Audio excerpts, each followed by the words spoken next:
Hey friends, I have decided to try on a project, sort of in the vein of those 100-day projects that were popular, at least in my friend set. A bunch of my friends did these. I'm going to post a photo a day for 100 days.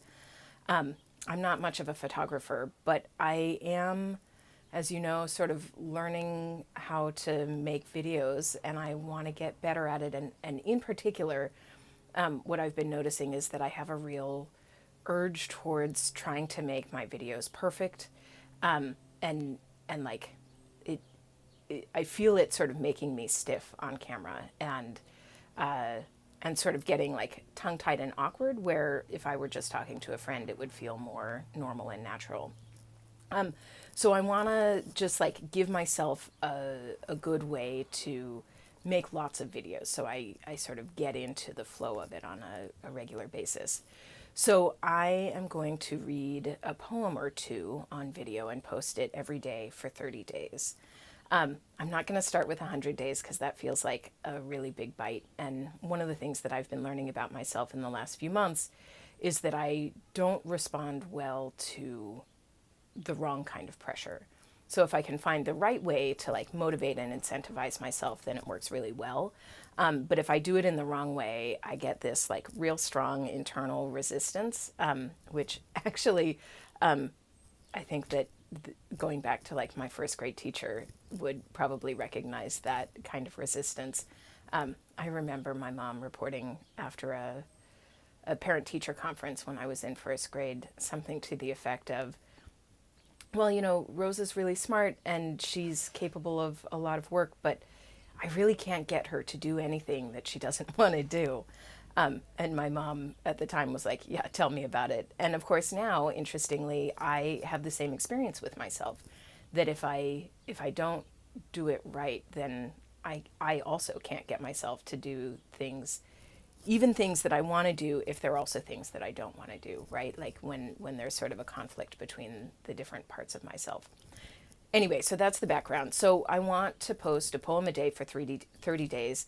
If it goes well and I find that I'm getting value out of it, then I intend to extend it to 100 days, but I'm starting with 30. I'm keeping it pretty loose. I'm going to give myself the, like, if I miss a day, that's okay. I'll come back and get back to it the next day.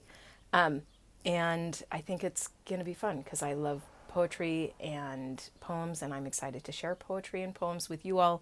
I'm excited to get some practice in reading poems out loud, which I mostly don't do.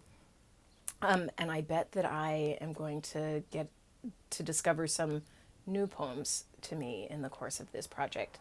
And with that in mind, if you have a poem that you would like me to read, please share it with me. I will take any suggestions under consideration, although I don't make any promises. One thing I will say is that I tend not to like poems that are pages and pages long. So if it's like 1 or 2 pages maximum, that's more likely to be a poem that will catch my fancy for me to read. Yeah, and if you want to follow along, please subscribe to my channel. And if you like this particular video, please like it and possibly share it with your friends. And I want to dive in with 2 poems that are among the poems that I first fell in love with when I started to learn to love poetry. The first was in an anthology that we read in my high school English class, probably my junior or senior year. It's a poem that I think most people who read any poetry at all in the English canon are familiar with. This is Just to Say by William Carlos Williams. This is just to say, I have eaten the plums that were in the icebox, and which you were probably saving for breakfast. Forgive me, they were delicious, so sweet and so cold. A classic, and of course it makes me wish that I had some plums in the icebox.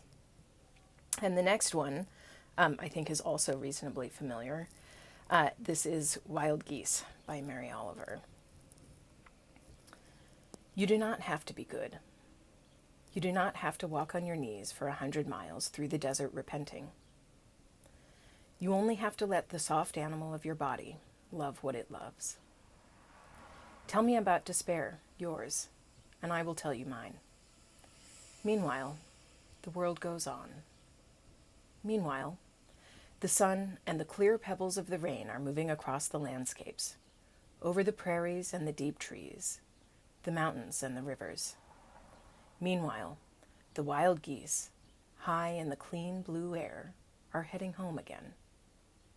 Whoever you are, no matter how lonely, the world offers itself to your imagination, calls to you like the wild geese, harsh and exciting, over and over, announcing your place in the family of things.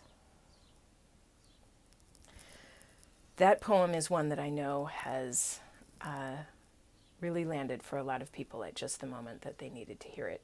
So if that's true for you today, I'm happy to share it with you.